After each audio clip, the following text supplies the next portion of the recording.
En 2019, l'univers Marvel a tremblé. Des millions de fans retenaient leur souffle, tandis qu'un flot de rumeurs, de théories folles et de fuites explosives envahissait internet. C'était probablement le prime du MCU, la plus grande époque, l'époque de la sortie d'Avengers Endgame. Certains parlaient de voyage temporel, d'autres d'un sacrifice déchirant, et certains courageux ou imprudents disaient même avoir vu le film avant tout le monde. Aujourd'hui, nous allons plonger au cœur de ces différents leaks, ceux qui ont fait vibrer et paniquer, rire ou enrager toute la communauté avant la sortie d'Avengers Endgame. Préparez-vous, spoilers, anecdotes, légendes urbaines, bienvenue dans ce premier épisode de l'autopsie des leaks les plus fous de l'histoire des films de super-héros.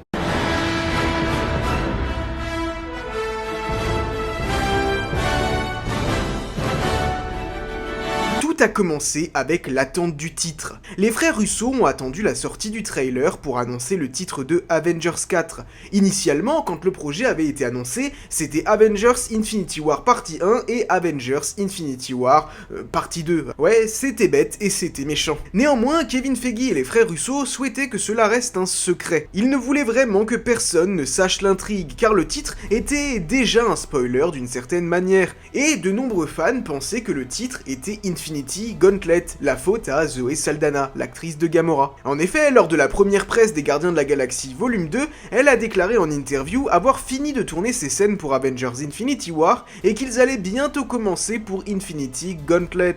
Sur le moment, on pouvait se dire qu'elle avait fait une erreur, mais ça semblait quand même être vachement précis. When it comes to Infinity Wars, like the first part, and we all have to go back for Gauntlet. Et quelques temps après la sortie du film, dans le podcast Happy Sad Confused de Joshua Horowitz, les frères Russo se sont permis de rectifier, disant qu'il y a bel et bien eu un long moment où il était prévu que le film Avengers Endgame s'appelle Avengers Infinity Gauntlet.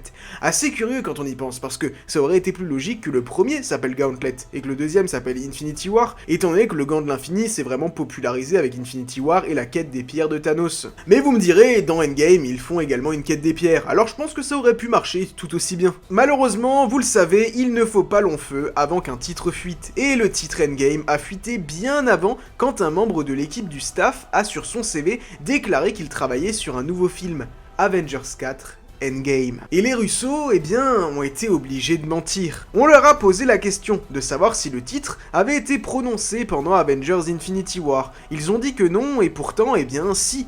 Doctor Strange l'a bien prononcé. Les fans étaient un peu décontenancés, mais du coup voilà, les frères Russo ont bel et bien menti pour essayer justement de préserver le secret jusqu'à ce que le titre soit dévoilé au moment de la sortie du trailer, mais un titre que finalement beaucoup de gens avaient déjà deviné. Malgré tout, rappelez-vous qu'à cette époque, d'autres titres ont été théorisés pendant un long moment. L'un d'eux était Avengers Annihilation, qui était probablement l'un de ceux que l'on entendait le plus, mais il y en avait des plus farfelus. Avengers Forever, ou encore Avengers Disassembled. Ouais, puisque le premier film Avengers en 2012 était Avengers Assemble, le dernier aurait pu être Avengers Disassembled. Ça aurait pu être logique si on pensait au fait que de nombreux Avengers avaient péri, mais d'un certain sens, les Avengers originaux se rassemblent à nouveau dans ce film, donc ça aurait été un peu illogique. Avengers Forever, je crois que ça m'aurait plutôt plu. Mark Ruffalo était connu pour faire des bourdes du côté de Marvel Studios, à tel point que les frères Russo lui ont donné un faux titre. Lors d'un passage chez Jimmy Fallon, il a donné le titre de ce fameux Avengers 4. L'émission a rajouté un bip au-dessus pour que justement personne ne s'en rende compte, mais on a des techniciens vraiment très forts dans la fandom qui ont réussi à trouver ce que Mark Ruffalo disait. Et ce titre, eh bien c'était Avengers, The Last Avengers. Je pense que même lui était au courant que c'était du troll, enfin je l'espère. Et là où ça s'est un peu accentué, c'est dans l'année entre Infinity War et Endgame. Probablement l'année qui aura vu le plus grand nombre de théories de l'histoire de Marvel Studios. De nombreux concept art et outils promotionnels ont fuité à cette période-là. Le premier est devenu iconique, à tel point qu'il a servi à faire de nombreuses affiches et de nombreux posters. J'en avais même un de ces posters. Et dessus, on voyait des éléments très intéressants. Par exemple, on remarquait le professeur Hulk, mais surtout, on voyait les premiers costumes qu'aurait l'équipe. La nouvelle armure de Iron Man, le costume de Captain America qui vendait du rêve, et surtout le fait qu'ils allaient enfin se croiser avec le personnage de Rocket, ou encore avec le personnage de Captain Marvel. Les premiers trailers sont alors sortis, mais Marvel les a beaucoup modifiés. Par exemple, la scène où Tony et Cap se serrent la main était une scène modifiée, où Cap avait en réalité sa tenue de New York, des événements d'Avengers en 2012. Une scène de tournage qui avait fuité sur les réseaux sociaux longtemps avant cela. On y voyait Captain America, Hulk et Ant-Man. Ces images ont commencé à lancer les discussions à propos d'un voyage dans le temps. Pourquoi? Parce que déjà Captain America portait sa tenue iconique des événements d'Avengers de 2012, et parce qu'ils avaient des genres de bracelets étranges. On aurait pu se dire que c'était lié à l'armure de Iron Man, mais c'était illogique, car tous les personnages en avaient un. Les fans ont rapidement théorisé qu'il s'agissait probablement de bracelets permettant justement de retourner dans le passé, et ces fans-là ont eu raison. Et d'autres photos ont suivi, avec Thor qui portait également son costume de 2012, et également Loki. Mais pour anecdote, sur ces photos, ce n'était pas Tom Hiddleston, mais c'était bel et bien sa doublure. Et là où cette théorie a pris encore plus d'ampleur, c'est quand les frères Russo ont posté une photo d'eux, visiblement à Asgard. Oui, l'iconique scène où Thor et Rocket se rendent sur Asgard pour capturer la pierre du pouvoir. Une grosse bombe a probablement été la photo de Gwyneth Paltrow en armure. Elle portait son armure bleue de Rescue devant un fond vert, ce qui sera finalement la bataille finale. À ce moment-là, des théories importantes pensaient vraiment que Tony allait mourir au début du film et que Rescue allait finalement, le remplacer durant tous les événements du film. Ouais, assez dingue. C'était pas très crédible étant donné qu'on savait que Tony était bel et bien présent, puisqu'il était présent sur des images de tournage qui avaient fuité avant ça. Les studios le savent. Là où ça commence vraiment à spoiler, c'est quand les jouets commencent à faire leur apparition. Et c'était le cas ici, et on nous présentait des tenues étranges blanches et noires avec des teintes de rouge, et un grand logo Avengers. Les tenues du casse temporel, les tenues de motards comme on les appelait à cette époque-là. Des photos de chaque Avengers dans ces tenues ont fuité.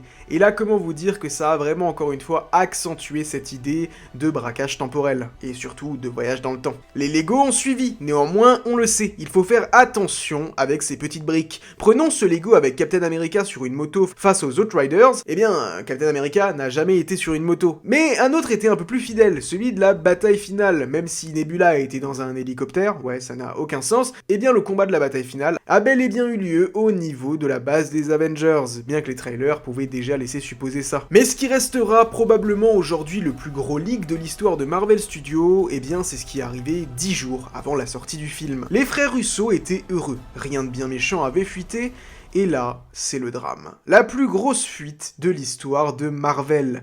Durant un screen privé, un petit malin a filmé quelques minutes du film, et il a filmé carrément les moments les plus importants. Enfin, sauf celui de la mort d'Iron Man. Mais tout le reste, vraiment, il s'est lâché, et ça a été une énorme bombe. Professeur Hulk, le concept du voyage dans le temps, le fait que Thor avait pris du poids, des scènes de combat final, et la scène la plus marquante, Hulk utilisant le gant pour ramener tout le monde. Un séisme en interne chez Disney. À tel point qu'ils n'ont jamais communiqué dessus. C'est quand même assez dingue, Marvel n'a jamais communiqué sur ces leaks. C'est resté en ligne, ils ont probablement retrouvé les coupables qui sont encore endettés, je pense, pour au moins 10 générations, et c'était clairement le plus gros leak de l'histoire de Marvel Studios. La suite, vous la connaissez, le film est sorti, et c'est probablement aujourd'hui, je dirais, le film de super-héros le plus historique qu'on a eu. Il a explosé le box-office, il a créé une hype autour des films de super-héros, il est venu conclure toute une saga, la première fois qu'un univers connecté avait été posé aussi bien, c'était incroyable, qu'est-ce que je ferais pas pour y retourner. Mais qui sait, avec les prochains films Avengers qui arrivent, on pourrait avoir de nouveau ces surprises.